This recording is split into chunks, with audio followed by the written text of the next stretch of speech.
বাংলাদেশের অস্থিরতাকে আরো বেশি উস্কিয়ে দেয়।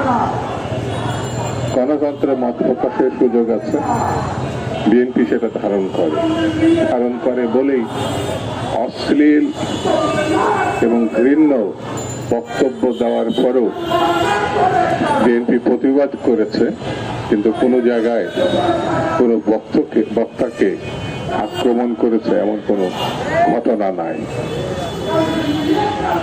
বিএনপির নেতাকর্মীরা অত্যন্ত ধৈর্যশীল। তারা স্বাধীনতার ঘোষক শহীদ জিয়ার অনুসারী, বেগম জিয়ার অনুসারী, তারেক রহমানের অনুসারী। তারা গণতন্ত্রের অনুসারী। স্বাধীনতা এবং গণতন্ত্র যারা বিশ্বাস করে তারা ধৈর্যশীল। এখনো বিএনপির নেতাকর্মীরা ধৈর্যের সঙ্গে অবস্থান করছে। বন্ধুরা, নানামুখী ষড়যন্ত্র, স্বৈরতন্ত্রের পতনের পর গণতন্ত্রের যে সম্ভাবনা দেখা দিয়েছে সেটাকে পরিপুষ্ট করার জন্য, গণতন্ত্রে উত্তরণের জন্য যেটি বড় প্রয়োজন সেটি হচ্ছে নির্বাচন। সেই নির্বাচন বিলম্বিত হওয়ার অর্থই হচ্ছে সময়কে অনিশ্চয়তার দিকে ঠেলে দেওয়া।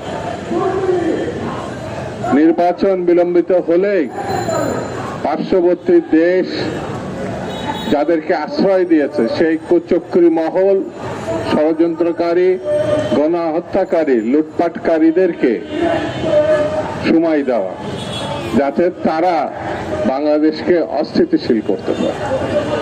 বড় একটি দেশ গত বছর থেকে গণঅভ্যুত্থানের পর তাদের আশীর্বাদ পুষ্ট শেখ হাসিনা তাদের দেশে পালিয়ে যাওয়ার পর এই দেশটি অবরতভাবে অনবরত মিথ্যা কথা সারা বিশ্বে প্রচার করছে।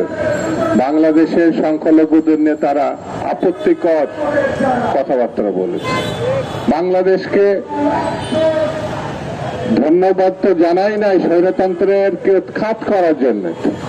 তারা মুখোশধারী গণতন্ত্র, তারা গণতন্ত্রের কথা বলে কিন্তু সেটা মুখোশধারী গণতন্ত্র। সেই জন্যে আমাদেরকে ধৈর্যের সঙ্গে পরিস্থিতি নিয়ন্ত্রণ করতে হবে। ডক্টর ইউনূসকে সমর্থন দিয়েছে বিএনপি, সকল রাজনৈতিক দল সমর্থন দিয়েছে।